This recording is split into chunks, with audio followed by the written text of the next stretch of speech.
A variety of exciting things with a wide range of young people, and we want to talk about those and also education in general. But before we do, I'd like to start with the circuit.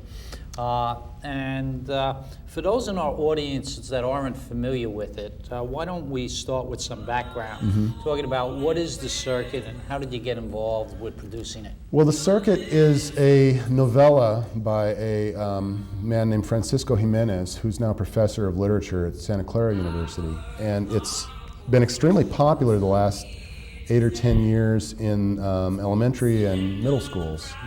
And it's his own life story about crossing La Frontera as a child with his family in the late 40s and ending up in Santa Maria and having to deal with the hardships of living in Tent City. And anyway, this book was turned into a short play by a Santa Maria playwright named Leo Cortez, who was also the head of outreach at PCPA at the time. And then it sat dormant for a couple of years until a local activist by the name of Michael Balaban, who lives in Saint Ynez, thought it would be an ideal vehicle for the high school because the high school has been experiencing some differences between the ethnic groups that are becoming more polarized on campus. Our Latino population is booming, as it is everywhere in the county.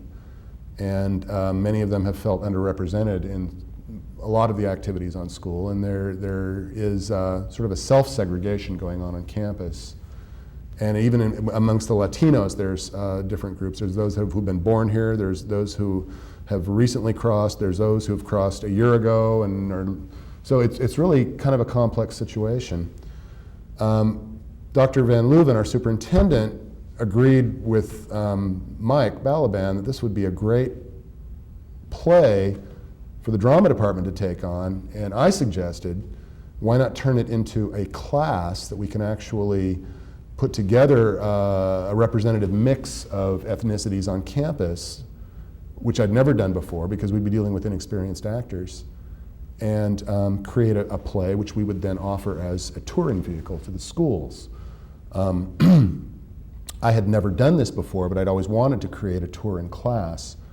I didn't know how we were going to pay for it or any of that stuff. I just decided to surge ahead and see what would happen, trusting that the money would be there, and indeed it was.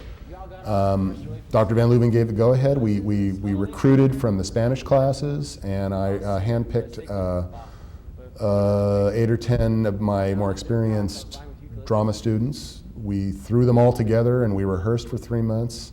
I still didn't know if we were going to be asked to perform this anywhere, but we went ahead and put it together anyway.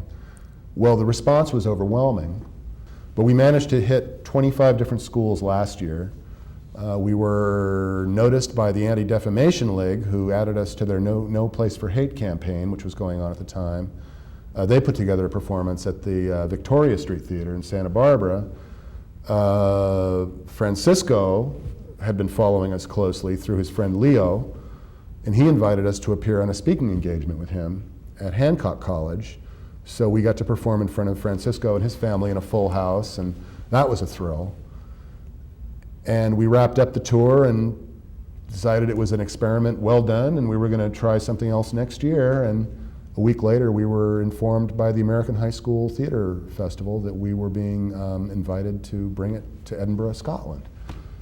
So we decided to keep it going for a year, and we toured 20 more schools this year. So we've done roughly 60 performances in about 45 different schools. I figured this out last week. We've traveled over 3,000 miles by bus, and we've performed in front of more than 7,000 Santa Barbara County students, all free of charge. It's an amazing story. It was a small miracle, really. Yeah. Now, let's talk about two things with the touring. One, since it is a controversial, highly charged topic, what was the reaction to students in schools that you were touring? Overwhelmingly positive. If anything, it was, how can we get this kind of a class in our school? And indeed, that was the original idea, was to create a collaborative model especially for schools in South County who are experiencing a larger demographic gulf.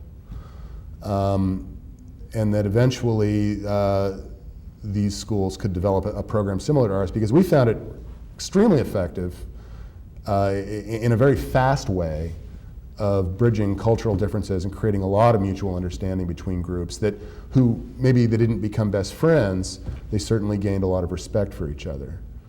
And it's always been my position that the performing arts, being one of the most collaborative arts there are, is the most effective vehicle for social change that I know of. Talk about, go a little further with that, and talk about how the play affected the students. You started to touch on that, the students who took part in it. The students who took part in it, we started off in different parts of the room, and I did a lot of ice-breaking exercises, and some of them knew each other casually. We had a couple who spoke no English at all, who actually had begged me to be in the project, and for me that's enough. That shows a commitment that I want to work with. And we made parts of the play bilingual, but there was a lot of ice breaking to do, and the rehearsals were rough. We never really knew if it was going to get off the ground until we got it in front of an audience. The audience's reaction was instantaneous and magical, and it kind of blew all our minds. In fact, up until December of that first year, we had no idea what we had. And how about the rest of the campus? What was the impact on the rest of the campus? Because that's what motivated the yeah, there started to be a little buzz around, especially I think more in the Mexican-American community on campus. And I also teach an English class, and I have a lot of Latino kids in the class, and so we did about 4 performances on campus. And I said, well, make sure you tell your teachers we're doing it this period. And they're going, oh yeah, that's the Mexican play. So yeah, the Mexican play, come to the Mexican play. So they were aware that something different was happening, because the theater up to that point had been largely the domain of the white kids, of the Anglo kids. I mean, we had a little bit of a mix, but for a school that has 35% or so Latino, once in a while we'd get a kid of color in the department.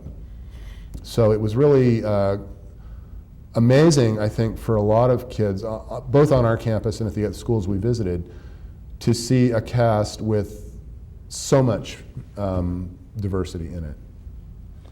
How about the school climate the school climate now? Have you been able to see a change? I think the change is there. I think the change is subtle. I don't sense any animosity. How about the reaction from parents, particularly parents who have been in the audience of the plays? Oh, the parents have been incredible, particularly the Latino parents who, in my experience, are traditionally not as involved with the school as the local parents, as the white parents. And we had parents in tears the first 2 performances when we didn't know what we had. We had people standing up in tears, speaking to us in Spanish through a translator, thanking us for telling their story, that now their children will understand what they went through. And we were on stage listening to this, and we had kids starting to break down on stage because it was such an emotional, we had no idea of the impact we were going to have. So it reaffirmed for me the power of theater in people's lives as a galvanizing force, a unifying force. And let's look at it again from still another perspective. Beyond the impact, just as a drama teacher, must have been very difficult to do the same play in a school setting for 2 years running. Yes. Different cast. In fact, so different that we've for a play that really the PCPA did with 5 actors, we've done it with as many as 18, but usually around 15. Many of them playing small, non-speaking roles, but I'm heavy on ensemble work. There's always people milling around on stage. We have rarely, in 60 performances, had exactly the same cast for every show, for consecutive shows. Somebody's absent, somebody's missing, it's the usual school conditions. On the bus, you never knew who was going to show up. So after a few performances, people began learning other roles. I said, okay, who have we got today?